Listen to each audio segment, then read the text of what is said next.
Tahu-tahu datang segerombolan Said Diubi-Dubidam, Subi-Dubidam ini datang menyerang, membakar mobil dan lagi gitu loh.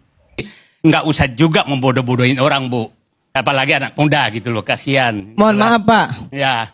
Bapak juga di setiap tempat, Bapak juga kadang-kadang juga bicara orang bodoh. Bukan, saya Teman nggak pernah Bapak bodoh. apalagi yang namanya Rocky Gerung itu sudah dungu, Loh. tolol, bangsat, Loh, tapi goblok, sebut- itu semua Bapak omongin, mereka omongin. Kan itu teman Bapak juga.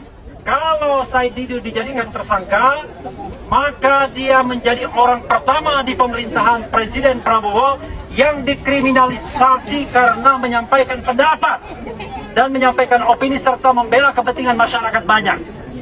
Karena kita ingin pemerintahan ini berbeda dengan pemerintahan sebelumnya.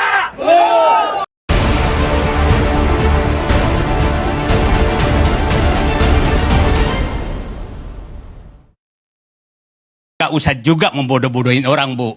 Apalagi anak muda gitu loh, kasihan. Mohon maaf Pak, Ya. Bapak juga di setiap tempat, Bapak juga kadang-kadang juga bicara orang bodoh. Bukan, saya nggak Teman pernah Bapak bodoh. apalagi yang namanya Rocky Gerung itu sudah dungu, Loh. tolol, bangsat, Loh, tapi goblok, sebut- itu semua Bapak omongin, mereka omongin. Kan itu teman Bapak juga. Ya teman saya, jangan saya dong. Iya sama Ya, aja. apa hubungannya? Kalau saya bilang tadi, Anak Anda muda bodoh-bodohin. Ya ampun. Lu nggak ada. Pingin nangis saya tadi melihat.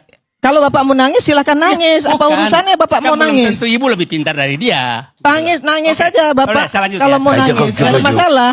Kita lanjut. Kita jangan bertengkar. Ya. Iya, Berde- tapi nggak boleh juga Saya juga Bapak bilang berdebat. seperti itu. Bukan, makanya saya Ya bilang itu hak saya. mudah-mudahan saya nggak bodoh gitu ya. Iya, Oke. ya mudah-mudahan Saya Bapak lanjut. nggak bodoh. Saya lanjut ya. Sekali lagi maaf sekali lagi Pak ya. Jangan coba-coba Bapak pakai kekuatan super power Pak, karena mereka pemegang super power saat ini Pak. Jangan coba-coba Pak. Sama kayak nembok dinding tembok Cina Pak. Ya. Betul, Bang. Sama dengan nabrak karang Pak. Jadi saya bilang ada caranya itu. Gitu loh. Ada caranya.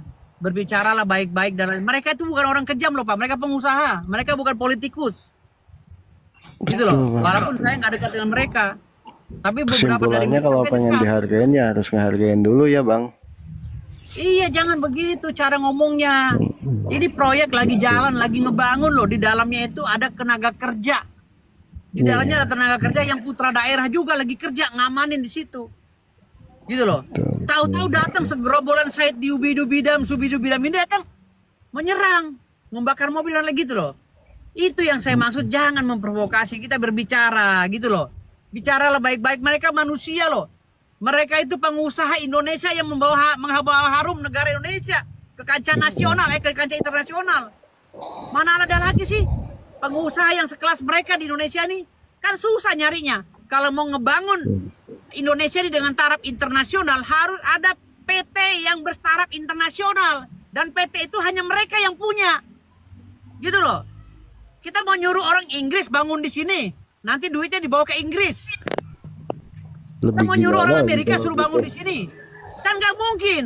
Iya. Karena untuk membangun jembatan, untuk membangun jalan tol, untuk membangun gedung-gedung itu harus ada PT yang terverifikasi dan standar internasional. Nggak bisa PT-PT kayak PT saya bangun jembatan segitu besarnya dengan betonase yang mengikuti SOP internasional.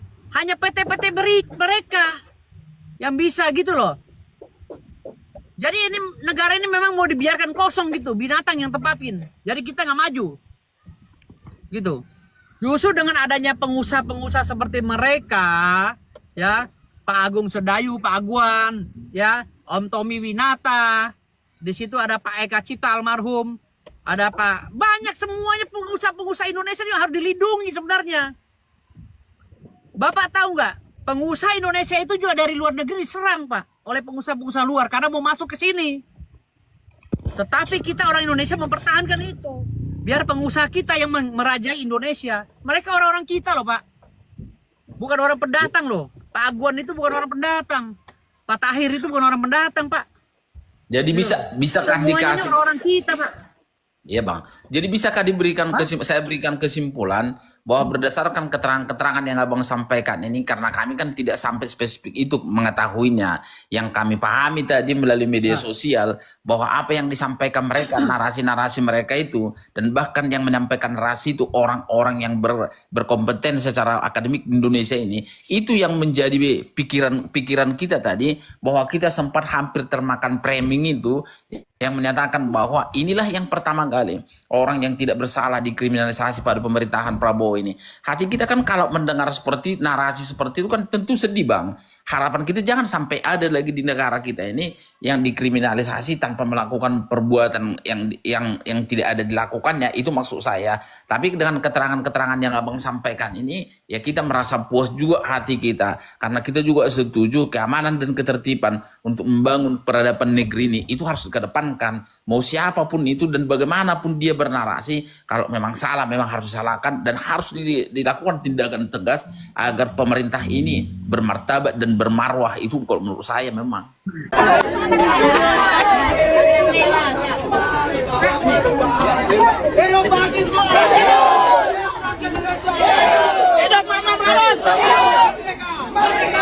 Assalamualaikum warahmatullahi wabarakatuh. Kawan-kawan semua, ibu-ibu dan bapak-bapak sekalian, walaupun kita di depan rutan Polresta Tangerang, tetapi kita berharap rekan kita Said Didu tidak dijadikan tersangka dan tidak ditahan. Karena kenapa? Kalau Said Didu dijadikan tersangka, maka dia menjadi orang pertama di pemerintahan Presiden Prabowo yang dikriminalisasi karena menyampaikan pendapat dan menyampaikan opini serta membela kepentingan masyarakat banyak. Karena kita ingin pemerintahan ini berbeda dengan pemerintahan sebelumnya. Karena pemerintahan sebelumnya doyan sekali memenjarakan para aktivis. Contohnya di depan kita Edi Mulyadi. Gara-gara jin buang ada, kena dia masuk penjara. Karena itu kita berharap di dalam sana Tuan Said itu baik-baik saja. Cuma diajak ngobrol-ngobrol dan minum kopi. Tidak ditanya-tanya kemungkinan untuk dikriminalisasi. Kawan-kawan semua, banyak sekali tokoh yang sudah mengatakan I stand with Said Didu. Ada Mahfud MD, ada Abraham Samad, ada Edi Mulyadi, ada Denny Indrayana, ada Zainal Arifin Mokhtar, ada siapa lagi? Ada Jenderal Fahrul Razi, ada Jenderal Sunarko. Jadi Said Didu tidak sendirian. Ya, selain bersama tokoh, Said Didu juga bersama rakyat Indonesia. Jadi jangan coba-coba mengkriminalkan Said Didu dan yang lainnya. Kita pasti akan melawannya selama kita berada di jalur dan garis yang benar. Dan kita yakin bahwa kita berada di jalur yang benar. Karena itu kita berani ke sini. Saya mengucapkan terima kasih kepada Polresta Tangerang yang sudah menyediakan tempat ini untuk kita berorasi. Keren jelas pokoknya. Yang penting adalah kita terus semangat. Ibu duduk, Bu. Tidak hanya soal Said Didunya, lebih dari Said Didu adalah bagaimana kita menyikapi soal program-program pemerintah yang berkolusi dengan para Taliban, dengan para cukup, dengan para konglomerat hitam. Kita tidak ingin masa pemerintahan Prabowo Subianto dikotori dengan kong kali kong seperti itu. Walaupun kemarin saya tidak memilihnya, walaupun kita tidak memilihnya, tetapi begitu dia dilantik, dia adalah Presiden Republik Indonesia, Presiden kita semua. Abang coba lihat jejak digital Said Didu, selalu berulah di mana-mana. Coba lihat, beda judulnya. Sekarang judulnya PIK 2 lagi. Lihat ulahnya, gitu, terhadap proyek-proyek yang sudah mau jalan. Dan narasinya apa? Negara kita akan dijajah oleh 9 naga. Kita harus merdeka dan lain-lain. Emang 9 naga itu siapa? Itu anak NKRI. Gitu loh. Itu anak NKRI. Ya. Om Tommy Winata itu dari kecil di Jakarta Pusat. Om Aguan, Pak Tahir, Pak Budiono, Budiarto, apa segala itu. Eka Cita Wijaya, semuanya pejuang-pejuang Indonesia loh. Kok masa mau dimusuhin? Jadi Gitu. apakah mereka mengambil sikap itu kalau menurut perkiraan abang lah ini hanya menduga-duga kalau mereka itu orang yang kecewa terhadap pemerintahan atau orang tuh pemerintahan sekarang ini, bisakah kita contohnya menyimpulkan seperti itu gitu? Kalau menurut saya ini bukan masalah kecewa ini. Kayaknya ada pesanan Said Didu ini dari entah dari negara mana, sengaja mencari-cari tema. Ya patut diduga ya, mencari-cari tema. Mungkin dia juga didikan intelijen mana gitu kan, disuruh mengacaukan keamanan Indonesia dengan berbagai macam tema dengan dalih kerakyatan. Saya curiga nih, karena motifnya ini sama dengan intelijen luar gitu loh. Jadi kalau hal seperti itu, artinya di sini jadi saya takutnya motif ini digunakan oleh orang luar, orang asing ya, mungkin orang Eropa, orang apa gitu kan. Sengaja untuk memprovokasi keadaan Indonesia terjadi chaos ribut. Mereka lah masuk ke dalam sini. Mengobok-ngobok NKRI. Karena adanya Said Didu itu. Said Didu setelah negara ini perang, akhirnya dia pulang. Pergi kemana? Ke negara yang melindunginya kan gitu. kalau Saya narasi pikirannya sampai sejauh sana pikirannya. ya bang, oke. Kalau narasi seperti yang abang sampaikan tadi menyangkut dengan dia dipergunakan oleh intelijen asing supaya menciptakan ketidaktertiban dan ketidaknyamanan di negeri kita ini, kalau itu kan bahasa-bahasa seperti itu kan udah termasuk bahasa lama kita dengar, saya dengar gitulah saya dengar. Nah kalau abang sendiri berdasarkan narasi itu udah pernah nggak yang bisa abang buktikan bahwa kejadian seperti itu memang ada atau data intelijen yang abang dapatkan gitu? Karena abang kan bisa Nggak ada sih, tapi saya mencurigai karena motifnya ini sama dengan orang-orang pengacau di negara-negara yang memang mau menghancurkan negara itu dengan provokasi seperti motifnya Said Didu gitu loh. Saya curiga karena Said Didu ini setiap datang ke sini judulnya beda. Tapi motifnya sama, mau mengacau balau, mau mengadu domba. Nanti pindah lagi ke sana, motifnya sama gitu loh. Judulnya aja yang beda tapi motifnya sama. Ujung-ujungnya apa? Pokoknya Indonesia harus pecah belah. Mau bahasa apapun saya bahas, pokoknya Indonesia harus, itu targetnya pecah belah, gitu loh. Tapi cerita dari sebelah mana nih? Karena dari ribuan hektar itu banyak juga warga yang puas dengan servis pembebasan tanah tersebut. Dan tanah-tanah itu dulunya terlantar, kasarnya terlantar lah. Jangankan manusia, jin aja malas ke situ kan gitu. Namun setelah pembangunan, akhirnya harga-harga tanah itu mahal kan gitu. Setelah pembangunan, setelah Agung Sedayu membawa segala perangkatnya untuk membangun dan daerah itu jadi indah, kenapa jadi diributin sama si Said Didu? Gitu loh. Kenapa diprovokasi? Sebelumnya pembangunan lancar-lancar saja. Kan gitu. Sebelumnya pembangunan di situ lancar-lancar saja. Kenapa sekarang ini Said Didu bangkit dari kubur atau ngamuk? Padahal itu sudah dibahas di DPRD tingkat 1, tingkat 2, bahkan di DPR RI. Panjanya ada. Gitu, tentang PSN. Apalagi yang nggak jelas. Kalau seperti yang abang sampaikan itu, memang seperti itu realitanya, tentu kan tidak akan ada bahan mereka itu untuk menyampaikan protesnya seperti ini. Makanya harus menjadi perhatian juga bagi kita begini maksudnya. Kita kan tentu kan sangat sayang dan sangat hormat dengan presiden kita yang ada sekarang ini. Maksudnya jangan sampai ada yang tercederai atau bahkan sampai nanti harus ada yang dikriminalisasi oleh karena tidak melakukan perbuatan yang seharusnya dituduhkan kepadanya. Nah itu yang kita takutkan sebagai warga negara Indonesia, Bang, gitu mas. Kalau itu saya setuju. Kalau ada rakyat yang tanahnya dibayar tidak sesuai, mungkin oleh Biong, oleh Biong nih, ya misalnya dibayar tidak sesuai, kita wajib memperjuangkannya. Kalau misalnya ada masyarakat yang tanahnya memang dibayar tidak sesuai, wajib memperjuangkannya. Tetapi peran Said Didu juga jangan over. Cukup berbicara baik-baik dengan Agung Sedayu. Jangan over dia, jangan sampai malah mari kita rebut, kita merdeka, kita rebut tanah kita kembali dari PIK dan lain-lain, kita duduki dan lain. Wah itu kanan. Itu namanya bahaya, provokasi, gitu loh. Kalau misal masalah tanahnya kurang, dibayarnya karena kurang, ya udah kita ngomong, bicarakan baik-baik siapa koordinatornya yang akan berbicara kepada Agung Sedayu, gitu loh. Mari kita duduk bersama-sama, di mana celahnya, jangan sampai jadi keributan. Saya siap kok menjadi bemper di depan untuk berbicara dengan Agung Sedayu, saya siap. Gitu loh. Nggak mesti harus ribut-ribut menghancurkan Agung Sedayu yang udah capek-capek bangun jalan, udah capek-capek bangun pagar di situ. Gitu loh. Kalau memang ada masyarakat yang mau mencurahkan hatinya, ya, ke DPR juga buntu. Ya, DPRD buntu, ke DPR 31 buntu, ke DPR buntu. Saya siap menjadi garda terdepan, menjadi pengacaranya rakyat. Gitu loh. Saya akan berbicara baik-baik dengan Agung Sedayu, bukan cara seperti saya tidur ngajak perang.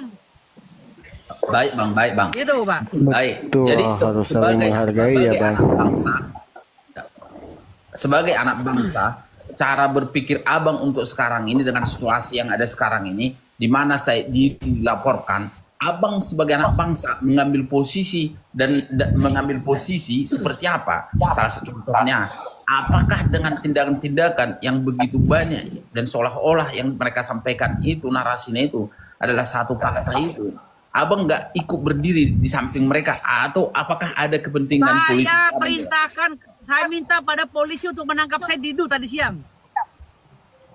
Saya suruh tangkap dia, saya tanggung jawab. Karena dia telah memprovokasi masyarakat. Kalau ada masyarakat yang tanahnya kurang dibayar oleh Agung Sedayu, tidak seperti itu caranya. Sampai mobil ada yang dibakar di sana. Sampai ada yang duduki PT PIK gitu loh. PIK 2. Jadi harus berbicara dari hati ke hati, jangan pakai cara kekerasan. Begitu loh. Kumpul aja warganya, berapa orang warganya, ya kan? Bila perlu bikin tim 5, tim 9, tim apa. Kita berbicara dengan Agung Sedayu. Saya tahu kok kantornya kita di situ di PIK, kita samperin aja kantornya. Tapi bicara baik-baik, jangan kasar-kasar. Kita mau naik harga tapi dengan cara kasar, bagaimana orang? Pengusaha ini, Pak, kita nggak tahu kan keluh kesah pengusaha ini. Ya? Betul, Jadi bang. dengan adanya narasi yang disampaikan oleh pendukung-pendukungnya Said Didu yang di media sosial yang saya dengar tadi, yang menyatakan bahwa kalau sempat Said Didu ditahan, bahwa dia menyatakan bahwa inilah orang yang pertama dikriminalisasi oleh karena menyampaikan pendapat pada pemerintahan Prabowo ini. Abang setuju dengan itu? Menyampaikan pendapat itu ada mekanismenya, Bos. Ya, dia harus punya alas hak. Dia sebagai apa? LSM apa? Bergerak di bidang apa? ADRT-nya apa? SK yang dikeluarkan dari Menkumham apa? Apakah SK-nya sudah ditunjuk oleh Menkumham untuk berbicara tentang kebijakan publik? Kalau tidak ada itu, ya tidak boleh dia berbicara sembarang. Apalagi dia bicara telanjang tanpa alas hak. Dia sebagai masyarakat mengatasnamakan Undang-Undang Dasar 45. Undang-Undang Dasar 45 ada turunannya, yaitu undang-undang. Undang itu sudah di lingkup semua untuk berbicara, mengejawatakan pendapat dan lain-lain. Itu di hadapan umum sudah dirangkum di undang-undang organisasi. Bagaimana sekiranya ternyata di dalamnya dia punya legal standing menerima kuasa dari masyarakat yang bermasalah tadi? Loh, dia menerima kuasa sebagai apa? Kalau sebagai pengacara silakan aja. Tapi kalau sebagai juru bicara, bicaralah yang baik, yang santun.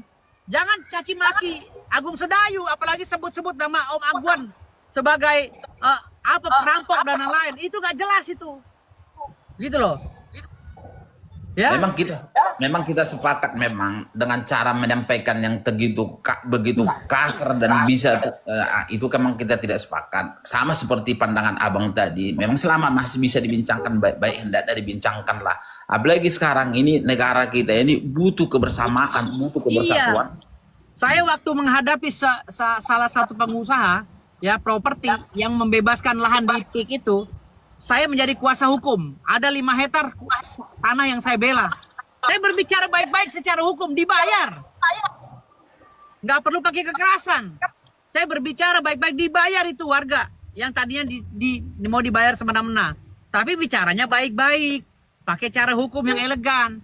Bukan teriak-teriak, mari serang PIK 2, PIK 3. Kita habisi mereka. Kita duduki. Kita rampas kembali tanah kita. Gila itu namanya. Itu gila namanya gitu loh.